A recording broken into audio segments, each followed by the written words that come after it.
Welcome to the book summary series. इस series में हम स्टैंडर्ड बुक से यूपीएससी के लिए सबसे इम्पोर्टेंट स्टैटिक टॉपिक्स को शॉर्ट और क्रिस्प तरीके से कवर करेंगे। You are watching UPSC civil 360। Just plug in and stay UPSC ready. Today's topic is Central Council of Ministers, Chapter 20 from the book Indian Polity by M. Lakshmikant। इस topic का summary notes और MCQ के लिए हमारा Telegram channel join करें, link description में है। So let's dive deep into the topic. आज हम यूनियन एग्जीक्यूटिव के एक बेहद महत्वपूर्ण हिस्से पर विस्तार से चर्चा करेंगे। सेंट्रल काउंसिल ऑफ मिनिस्टर्स यानी केंद्रीय मंत्री परिषद। भारत का पार्लियामेंट्री सिस्टम, जैसा कि हम जानते हैं, ये ब्रिटिश पैटर्न पर आधारित है और इस सिस्टम में असली एग्जीक्यूटिव अथॉरिटी मतलब वास्तविक कार्यपालिका शक्ति प्राइम मिनिस्टर के नेतृत्व वाली काउंसिल ऑफ मिनिस्टर्स यानी COAM के पास ही होती है। तो चलिए इसके कॉन्स्टिट्यूशनल फाउंडेशन यानी कि संवैधानिक प्रावधानों से शुरू करते हैं। कॉन्स्टिट्यूशनल प्रोविजंस, संवैधानिक प्रावधान। बिल्कुल, शुरुआत करते हैं कॉन्स्टिट्यूशन के आर्टिकल 74 से।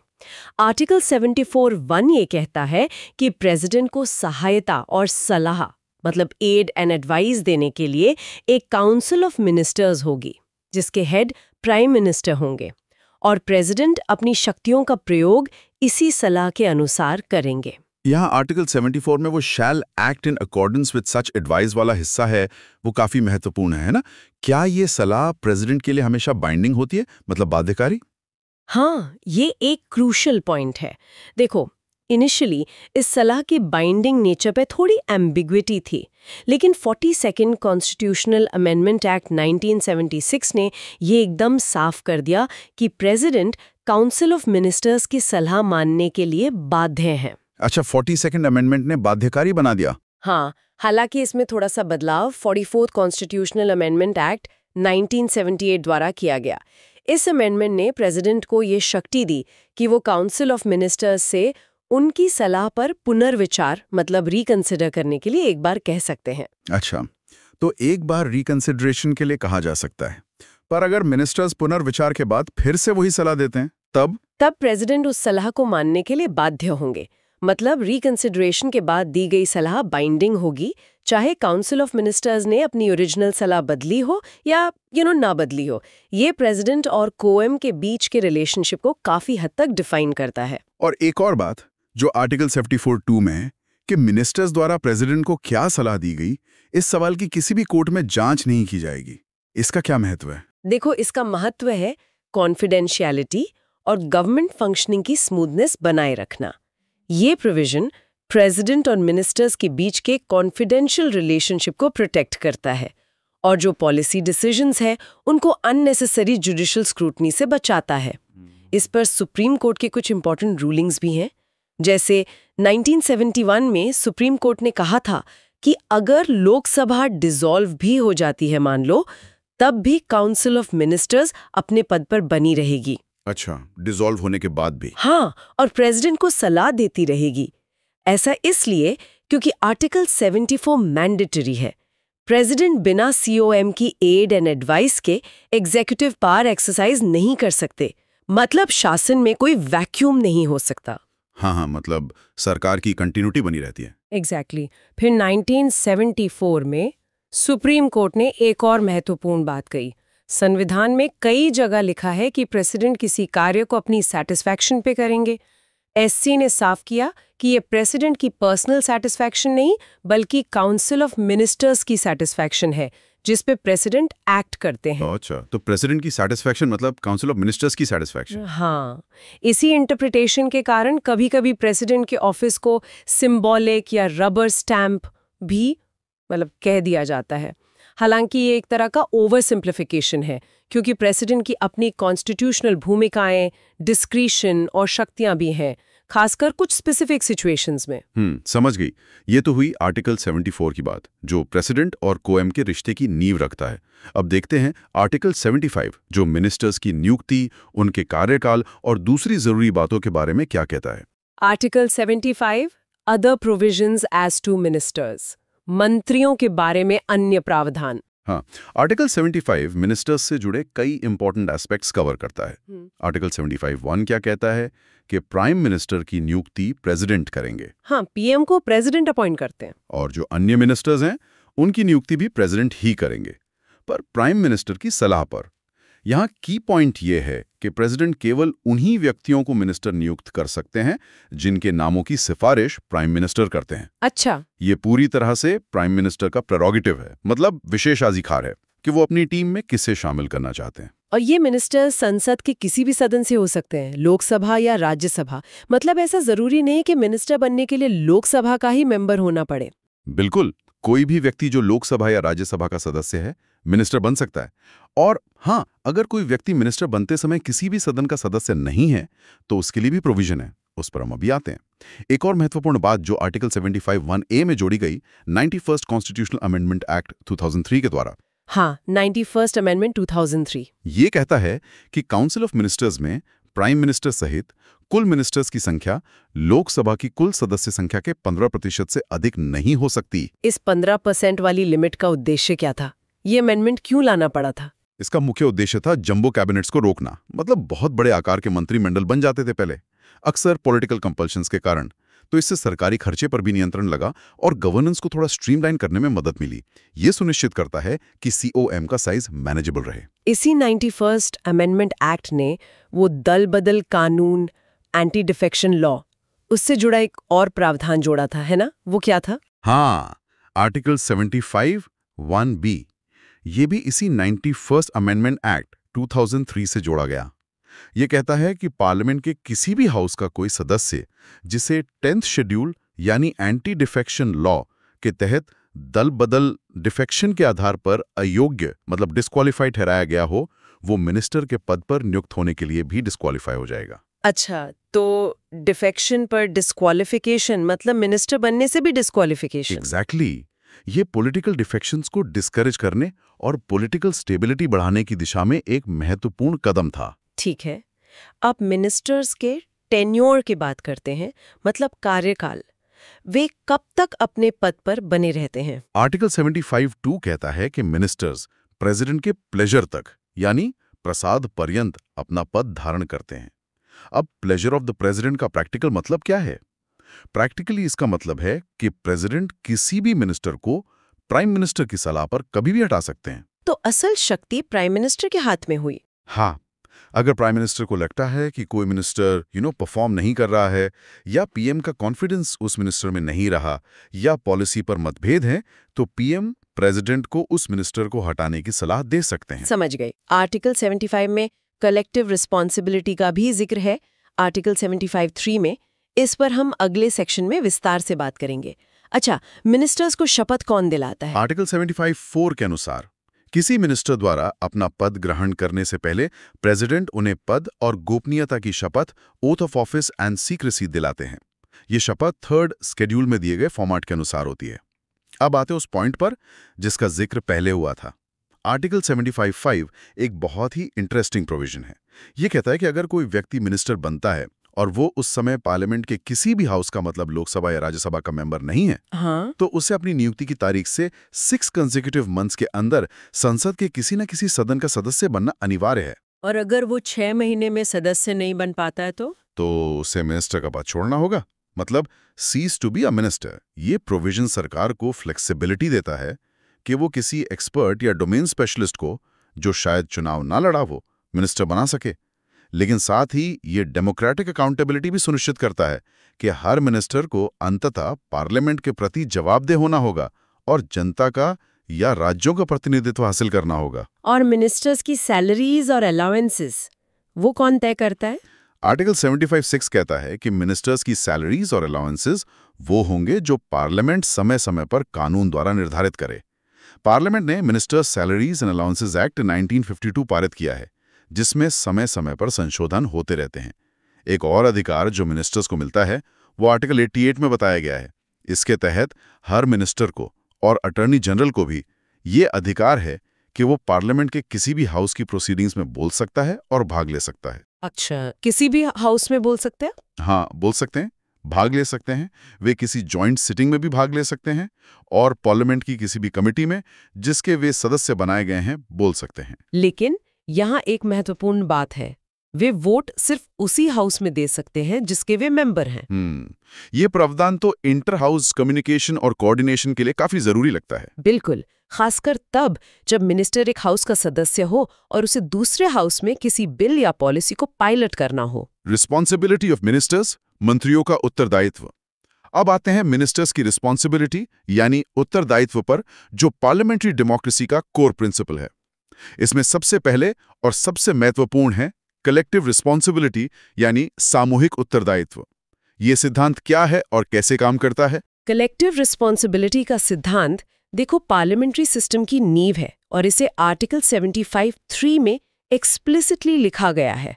आर्टिकल 75(3) कहता है the council of ministers shall be collectively responsible to the House of the People, Lok Sabha. अच्छा, लोकसभा के प्रति। हाँ, इसका मतलब है फर्स्टली पूरी काउंसिल ऑफ मिनिस्टर्स अपने सभी कामों मतलब acts of omission and commission, policies और डिसीजंस के लिए एक यूनिट के रूप में संयुक्त रूप से लोकसभा के प्रति उत्तरदायी है। वे एक टीम की तरह काम करते हैं। एक मशहूर कहावत है, they sink and swim together. हाँ, सुना है। सेकेंडली, इसका प्रैक्टिकल इम्प्लीकेशन ये है कि अगर लोकसभा गवर्नमेंट के खिलाफ नो कॉन्फिडेंस मोशन यानी अविश्वास प्रस्ताव पारित कर देती है तो पूरी काउंसिल ऑफ मिनिस्टर्स को रिजाइन करना पड़ता है। पूरी काउंसिल को? राज्यसभा वाले मिनिस्टर्स को भी? हाँ, सबको। इसमें राज्यसभा से आए मिनिस्टर्स भी शामिल है। ये दिखाता है कि गवर्नमेंट तभी तक सत्ता में रह सकती है जब तक उसे लोकसभा का विश्वास हासिल है। क्या काउंसिल ऑफ मिनिस्टर्स प्रेसिडेंट को लोकसभा डिसॉल्व करने की सलाह भी दे सकती है? किन परिस्थितियों में यह संभव है? हाँ, कलेक्टिव रिस्पॉन्सिबिलिटी के सिद्धांत के तहत ये संभव है। अगर काउंसिल ऑफ मिनिस्टर्स को लगता है कि लोकसभा अब इलेक्टोरेट के व्यूज को सही ढंग से रिप्रेजेंट नहीं कर रही है या किसी महत्वपूर्ण मुद्दे पर डेडलॉक है, तो वो प्रेसिडेंट को लोकसभा भंग करने और नए चुनाव कराने की सलाह दे सकती है। लेकिन इसमें भी कोई पेंच है शायद। हाँ, यहाँ एक पेंच है। अगर काउंसिल ऑफ मिनिस्टर्स खुद लोकसभा का कॉन्फिडेंस खो चुकी है, जैसे मान लो नो कॉन्फिडेंस मोशन पास हो गया हो, तो प्रेसिडेंट उनकी लोकसभा डिसॉल्व करने की सलाह मानने के लिए बाध्य नहीं है। ऐसी स्थिति में प्रेसिडेंट ऑल्टरनेटिव गवर्नमेंट बनाने की संभावनाएं तलाश सकते हैं या अन्य विकल्पों पर विचार कर सकते हैं। अच्छा, कलेक्टिव रिस्पॉन्सिबिलिटी का एक और पहलू है कैबिनेट डिसीजंस की बाइंडिंग नेचर। इसका क्या मतलब है? अगर मिनिस्टर्स के बीच डिसएग्रीमेंट हो तो क्या होता है? ये कलेक्टिव रिस्पॉन्सिबिलिटी का एक कह सकते हैं आंतरिक पहलू है।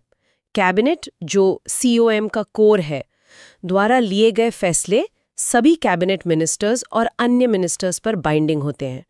भले ही किसी मिनिस्टर ने कैबिनेट मीटिंग में किसी फैसले पर असहमति मतलब डिसएग्रीमेंट जताई हो, एक बार फैसला हो जाने के बाद उन्हें पब्लिकली उस डिसीजन को सपोर्ट और डिफेंड करना होता है। गवर्नमेंट को एक मत दिखना होता है। और अगर कोई मिनिस्टर ऐसा करने को तैयार न हो, अगर वो सहमत न हो, तो उस मिनिस्टर को नैतिकता के आधार पर रिजाइन करना होता है। अगर वो रिजाइन नहीं करते हैं तो प्राइम मिनिस्टर उन्हें हटा सकते हैं प्रेसिडेंट को सलाह देकर। इससे गवर्नमेंट की यूनिटी और पॉलिसी कोहेरेंस बनी रहती है। इतिहास में ऐसे कई उदाहरण हैं जब मिनिस्टर्स ने कैबिनेट के फैसलों से असहमत होकर रिजाइन किया। जैसा कि सोर्स में बताया गया है, डॉक्टर BR अम्बेडकर ने 1953 में हिंदू कोड बिल पर मतभेदों के चलते रिजाइन किया था। फिर CD देशमुख ने 1956 में स्टेट्स के रीऑर्गेनाइजेशन के मुद्दे पर सरकार की पॉलिसी से असहमत होकर रिजाइन किया था। और पिछले हाल का उदाहरण देखें तो आरिफ मोहम्मद खान ने 1986 में शाहबानो केस के बाद जो Muslim women protection of rights on divorce act लाया गया था, उस पर डिसएग्रीमेंट के कारण राजीव गांधी सरकार से रिजाइन किया था। हाँ, ये उदाहरण कलेक्टिव रिस्पॉन्सिबिलिटी के प्रिंसिपल के प्रैक्टिकल एप्लीकेशन को बिल्कुल साफ दिखाते हैं। कलेक्टिव रिस्पॉन्सिबिलिटी के अलावा मिनिस्टर्स की इंडिविजुअल रिस्पॉन्सिबिलिटी भी होती है। इसका आधार आर्टिकल 75(2) है, जो कहता है कि ministers hold office during the pleasure of the president. जैसा हमने पहले डिस्कस किया, इसका प्रैक्टिकल मतलब है PM की सलाह पर प्रेसिडेंट द्वारा किसी मिनिस्टर को हटाया जाना। तो इंडिविजुअल रिस्पॉन्सिबिलिटी मतलब है कि मिनिस्टर अपने डिपार्टमेंट के कुशल प्रशासन के लिए और अपने व्यक्तिगत कार्यों के लिए भी जिम्मेदार हैं। हाँ, हालांकि ये कलेक्टिव रिस्पॉन्सिबिलिटी जितनी मजबूती से कोडिफाइड नहीं है, पर इसका इम्प्लीकेशन यही है।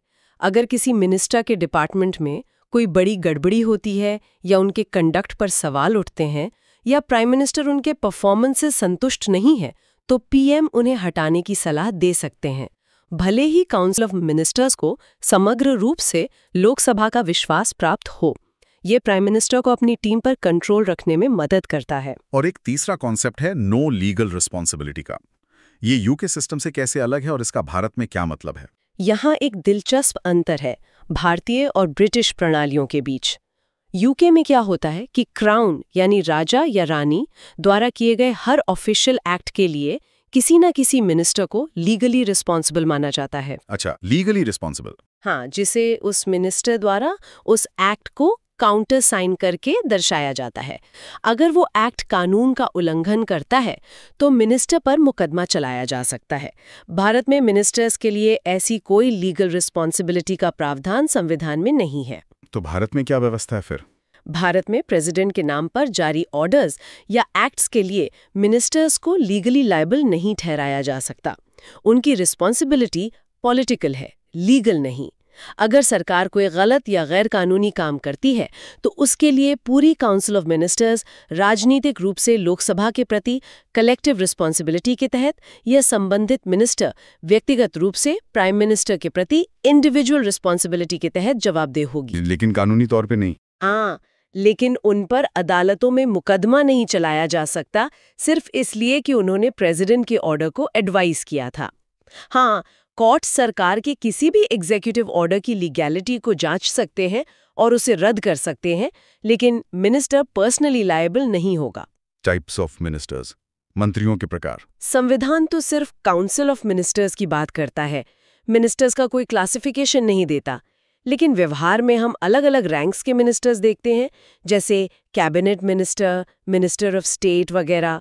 ये हायरार्की कैसे काम करती है? आप सही कह रही हैं। कॉन्स्टिट्यूशन में क्लासिफिकेशन नहीं है। ये रैंक्स बेसिकली एडमिनिस्ट्रेटिव कन्वीनियंस और पॉलिटिकल इंपॉर्टेंस के आधार पर प्रैक्टिस में इवॉल्व हुई हैं। ब्रिटिश सिस्टम की तरह भारत में भी मिनिस्टर्स को आमतौर पर 3 या कभी-कभी 4 रैंक्स में बांटा जाता है। 1. कैबिनेट मिनिस्टर्स, ये हायरार्की में सबसे ऊपर होते हैं। ये सेंट्रल गवर्नमेंट की सबसे महत्वपूर्ण मिनिस्ट्रीज जैसे home affairs, defence, finance, external affairs, railways वगैरह के हेड होते हैं। कैबिनेट, जो सरकार की हाईएस्ट डिसीजन मेकिंग बॉडी है, इन्हीं मिनिस्टर्स से मिलकर बनती है। ये कैबिनेट की मीटिंग्स में हिस्सा लेते हैं और सरकार की पॉलिसीज तय करने में सेंट्रल रोल निभाते हैं। ये हो गए कैबिनेट मिनिस्टर्स। सेकेंड है मिनिस्टर ऑफ स्टेट यानी कि MOS। ये नेक्स्ट लेवल के मिनिस्टर्स होते हैं। मिनिस्टर्स ऑफ स्टेट की भी 2 कैटेगरीज हो सकती हैं। A, minister of state independent charge. इन्हें किसी मिनिस्ट्री या डिपार्टमेंट का इंडिपेंडेंट चार्ज दिया जाता है। ये सीधे प्राइम मिनिस्टर के सुपरविजन में काम करते हैं और अपनी डिपार्टमेंट के लिए काफी हद तक कैबिनेट मिनिस्टर की तरह ही ऑटोनोमसली काम करते हैं। अच्छा, इंडिपेंडेंट चार्ज वाले। हाँ, इन्हें कैबिनेट मीटिंग्स में तभी बुलाया जाता है जब उनके मंत्रालय से संबंधित कोई मामला डिस्कस हो रहा हो। बी है मिनिस्टर ऑफ स्टेट अटैच्ड। ये किसी मिनिस्ट्री के इंडिपेंडेंट चार्ज में नहीं होते, बल्कि कैबिनेट मिनिस्टर के साथ अटैच होते हैं और उन्हें असिस्ट करते हैं। कैबिनेट मिनिस्टर इन्हें उस मिनिस्ट्री के भीतर स्पेसिफिक रिस्पॉन्सिबिलिटीज या काम अलॉट कर सकते हैं। ठीक है, तो MOS में 2 तरह हो गए, इंडिपेंडेंट चार्ज और अटैच्ड। तो ये 3 मुख्य रैंक्स हैं। सोर्स में एक और रोल का जिक्र है पार्लियामेंट्री सेक्रेटरीज। उनकी क्या भूमिका होती है? हाँ, पार्लियामेंट्री सेक्रेटरीज की कैटेगरी भी होती है। हालांकि ये काउंसिल ऑफ मिनिस्टर्स का हिस्सा नहीं माने जाते और इन्हें मिनिस्टर की शपथ नहीं दिलाई जाती। इनके पास कोई डिपार्टमेंट का चार्ज नहीं होता। वे सीनियर मिनिस्टर से अटैच्ड होते हैं और मुख्य रूप से उनकी पार्लियामेंट्री ड्यूटीज में असिस्ट करते हैं, जैसे संसद में क्वेश्चंस के जवाब तैयार करना, डिबेट्स के लिए नोट्स बनाना, कमिटी वर्क में मदद करना वगैरह। अच्छा, तो ये मिनिस्टर्स नहीं है टेक्निकली? नहीं, टेक्निकली नहीं। इन्हें एक तरह से मिनिस्टर्स इन ट्रेनिंग माना जा सकता है। हालांकि इनकी नियुक्ति और स्टेटस पर कई बार लीगल और कॉन्स्टिट्यूशनल क्वेश्चंस भी उठे हैं, खासकर राज्यों के स्तर पर। Council of ministers versus cabinet, मंत्रिपरिषद बनाम मंत्रिमंडल। अक्सर लोग काउंसिल ऑफ मिनिस्टर्स और कैबिनेट शब्दों का इस्तेमाल एक दूसरे की जगह कर लेते हैं, पर इनमें महत्वपूर्ण अंतर है। इस डिस्टिंक्शन को समझना पार्लियामेंट्री गवर्नेंस को समझने के लिए जरूरी है। तो इन दोनों में क्या फर्क है? हाँ, ये एक बहुत ही महत्वपूर्ण डिस्टिंक्शन है जिसे समझने से सरकार की कार्यप्रणाली साफ होती है। चलिए इनके बीच के मुख्य अंतरों को देखते हैं। साइज एंड कॉम्पोजिशन, ये सबसे पहला और बड़ा अंतर है। काउंसिल ऑफ मिनिस्टर्स COM एक बड़ी बॉडी है जिसमें सभी रैंक्स के मिनिस्टर्स शामिल होते हैं। Cabinet ministers, ministers of state, independent charge और अटैच्ड और डेप्यूटी मिनिस्टर्स। इसकी सदस्य संख्या 60, 70 या इससे भी ज्यादा हो सकती है, हालांकि वो 15% की लिमिट तो है ही। हाँ, 15% ऑफ लोकसभा। इसके विपरीत कैबिनेट एक बहुत छोटी और कोर बॉडी है। इसमें सिर्फ सीनियर मोस्ट कैबिनेट मिनिस्टर्स ही शामिल होते हैं, जिनकी संख्या आमतौर पर 15 से 20 होती है। तो कैबिनेट असल में काउंसिल ऑफ मिनिस्टर्स का ही एक छोटा इनर सर्कल या न्यूक्लियस है। अच्छा, कैबिनेट मतलब COM का ही एक हिस्सा है। बिल्कुल। फंक्शंस एंड पावर्स, यही असली फर्क दिखता है। थियोरेटिकली संविधान के अनुसार सारी executive power council of ministers में निहित है। लेकिन प्रैक्टिस में इन शक्तियों का प्रयोग कैबिनेट द्वारा किया जाता है। कैबिनेट ही रियल पावर सेंटर है, जो सरकार की पॉलिसीज बनाती है, महत्वपूर्ण फैसले लेती है और लेजिस्लेटिव बिजनेस को डायरेक्ट करती है। तो फैसले कैबिनेट लेती है? हाँ, मुख्य फैसले कैबिनेट ही लेती है। काउंसिल ऑफ मिनिस्टर्स एक बॉडी के रूप में शायद ही कभी मिलती हो। कैबिनेट की मीटिंग्स अक्सर होती हैं, आमतौर पर हफ्ते में एक बार या जरूरत पड़ने पर ज्यादा भी, और यहीं पर असल गवर्नेंस होती है। कैबिनेट द्वारा लिए गए फैसले पूरी काउंसिल ऑफ मिनिस्टर्स पर बाइंडिंग होते हैं। कैबिनेट ही COM के काम को डायरेक्ट और सुपरवाइज करती है। कॉन्स्टिट्यूशनल स्टेटस में भी फर्क है। हाँ बिल्कुल। काउंसिल ऑफ मिनिस्टर्स एक कॉन्स्टिट्यूशनल बॉडी है जिसका जिक्र आर्टिकल्स 74 और 75 में विस्तार से किया गया है। ये संविधान के बेसिक स्ट्रक्चर का हिस्सा है। दूसरी ओर कैबिनेट शब्द मूल संविधान में नहीं था। इसे 44th कॉन्स्टिट्यूशनल अमेंडमेंट एक्ट 1978 के द्वारा आर्टिकल 352(3) में इंसर्ट किया गया। अच्छा, 44th अमेंडमेंट से आया कैबिनेट शब्द। हाँ, इस अमेंडमेंट ने ये प्रोविजन किया कि प्रेसिडेंट नेशनल इमरजेंसी तभी घोषित कर सकते हैं जब उन्हें कैबिनेट यानी प्राइम मिनिस्टर और अन्य कैबिनेट रैंक मिनिस्टर्स की लिखित सलाह, रिटन रिकमेंडेशन प्राप्त हो। इस तरह कैबिनेट को फॉर्मल कॉन्स्टिट्यूशनल रिकॉग्निशन मिली, हालांकि ये पहले से ही प्रैक्टिस में थी। और रिस्पॉन्सिबिलिटी के मामले में, जैसा हमने पहले देखा, कलेक्टिव रिस्पॉन्सिबिलिटी लोकसभा के प्रति थियोरेटिकली पूरी काउंसिल ऑफ मिनिस्टर्स की होती है आर्टिकल 75(3) के अनुसार। लेकिन प्रैक्टिस में इस रिस्पॉन्सिबिलिटी को इन्फोर्स करने का काम कैबिनेट करती है। कैबिनेट ही पॉलिसी बनाती है और उसे कलेक्टिवली डिफेंड करती है। अगर कैबिनेट रिजाइन करती है या नो कॉन्फिडेंस मोशन हार जाती है तो पूरी COM को जाना पड़ता है। तो संक्षेप में कहें तो कैबिनेट वो धुरी है जिसके चारों ओर पूरी सरकारी मशीनरी घूमती है। It is the nucleus of power and responsibility with in the larger council of ministers. ये सारे पॉइंट्स काउंसिल ऑफ मिनिस्टर्स की संरचना, शक्तियों और जिम्मेदारियों को काफी स्पष्ट करते हैं। ये वाकई पार्लियामेंट्री सिस्टम का दिल है। बिल्कुल, और UPSC एस्पिरेंट्स के लिए इन नुआंसेस को समझना बहुत जरूरी है, क्योंकि ये इंडियन पॉलिटी के फंडामेंटल कॉन्सेप्ट्स हैं। तो ये थी केंद्रीय मंत्रिपरिषद की संरचना और कार्यप्रणाली पर हमारे विस्तृत चर्चा, जो M. लक्ष्मीकांत की किताब के चैप्टर 20 पर आधारित थी। पर सोचने वाली बात यह है कि बदलते राजनीतिक परिदृश्य, गठबंधन सरकारों के दौर और प्रधानमंत्री कार्यालय PMO की बढ़ती भूमिका के संदर्भ में क्या मंत्रिपरिषद और कैबिनेट के बीच शक्ति का संतुलन और उनकी कार्यशैली में कोई बदलाव आ रहा है? इस पर विचार जरूर कीजिएगा। ये था आज का UPSC book Indian polity by M. Lakshmikant का समरी ऑडियो बुक।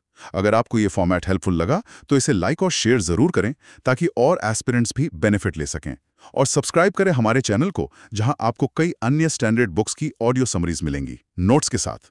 हमारी कोशिश है कि आप कहीं भी कभी भी सुनकर अपनी तैयारी जारी रख सकें। मिलते हैं अगले एपिसोड में एक और इम्पोर्टेंट टॉपिक के साथ। धन्यवाद और जय हिंद।